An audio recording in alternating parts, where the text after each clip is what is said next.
ঈদের ছুটি শেষে কর্মস্থলে যোগ দিতে ঢাকায় ফিরতে শুরু করেছে কর্মজীবী মানুষেরা। কেউ পরিবার নিয়ে, আবার কেউ পরিবারকে রেখে ফিরছেন অনেকেই।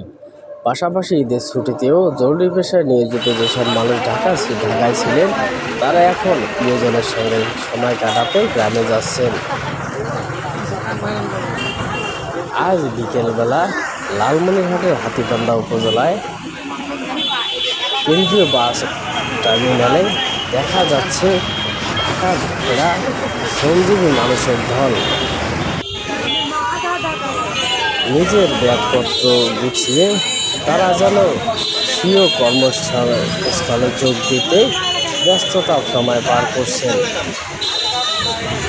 হাতীবান্ধার বিভিন্ন বাস কাউন্টার ম্যানেজারদের সাথে কথা হলে তারা জানান, ঈদের আগেই কেউ কেউ টিকিট বুকিং করে রাখায় যাত্রী সেবা দিতে সুবিধা হচ্ছে।